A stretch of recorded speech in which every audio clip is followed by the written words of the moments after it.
Suhu yang makin tinggi memaksa masyarakat menghabiskan lebih banyak waktu di dalam ruangan, sehingga penggunaan peralatan elektronik pun meningkat.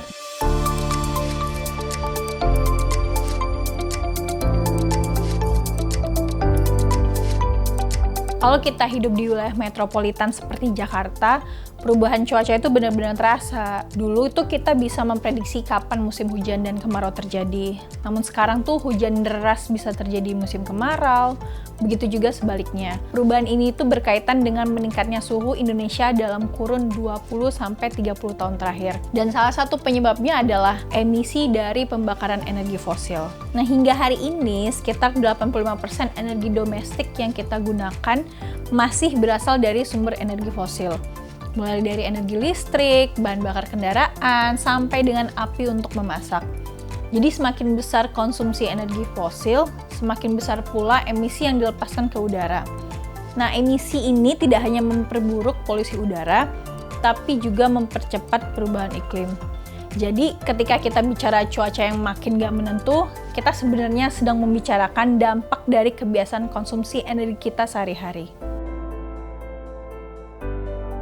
Kalau perubahan iklim tuh secara nyata telah mempengaruhi pola konsumsi energi kita tentu saja, dan khususnya di tingkat rumah tangga. Nah, perubahan pola tersebut membuat konsekuensi ekonomi di tingkat rumah tangga tuh kian terasa. Suhu yang makin tinggi memaksa masyarakat menghabiskan lebih banyak waktu di dalam ruangan, sehingga penggunaan peralatan elektronik pun meningkat. Menurut studi, adanya kenaikan konsumsi listrik rumah tangga hingga 28% yang utamanya dipicu oleh penggunaan AC selama periode suhu ekstrim. Bahkan kepemilikan dan penggunaan perangkat lain seperti komputer pribadi, lemari es, dan mesin cuci juga ikut meningkat sebagai bentuk adaptasi menghadapi perubahan cuaca. Nah, pola konsumsi energi yang berubah ini tentu saja berimplikasi langsung pada kenaikan tagihan listrik rumah tangga. Riset juga menunjukkan bahwa lonjakan konsumsi listrik yang melonjak diiringi dengan peningkatan suhu udara rata-rata. Untuk konteks ekonomi sendiri, kenaikan biaya energi ini dapat mengurangi alokasi anggaran untuk kebutuhan lain, utamanya bagi rumah tangga berpendapatan rendah. Selain membebani ekonomi rumah tangga, peningkatan konsumsi energi rumah tangga juga berdampak pada peningkatan emisi dan polusi udara yang pada akhirnya memperburuk perubahan iklim itu sendiri. Jadi dengan memahami bagaimana sih perubahan iklim mempengaruhi pola penggunaan energi, kita dapat mulai menyesuaikan perilaku untuk beradaptasi terhadap cuaca ekstrim sekaligus menggunakan energi secara lebih efisien agar biaya tetap terkendali dan dampak lingkungan juga dapat ditekan.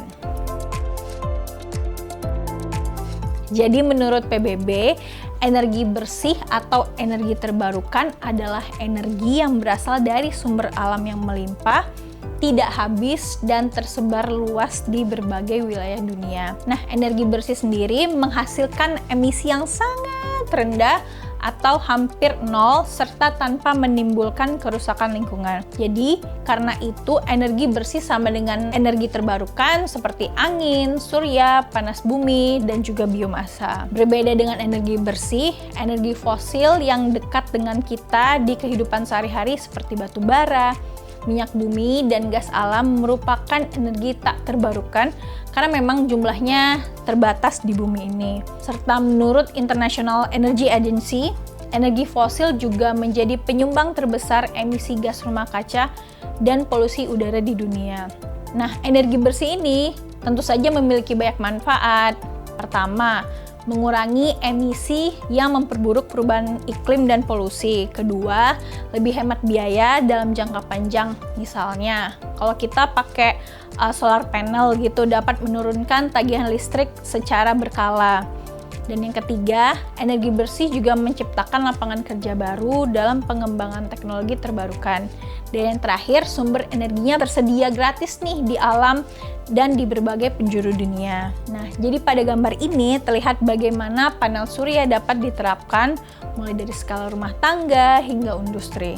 Hal ini menunjukkan bahwa energi bersih bukan sesuatu yang jauh, tapi kita bisa memulainya dari lingkungan terdekat kita sendiri. Kalau ngomongin tentang energi bersih atau transisi energi, kita bisa banget mendorong pemerintah untuk menggunakan energi bersih di fasilitas umum dan berbagai layanan publik. Nah, di sisi lain juga sebagai individu kita dapat mendukung penggunaan energi bersih mulai dari langkah kecil gitu, namun tetap berdampak besar jika dilakukan bersama-sama.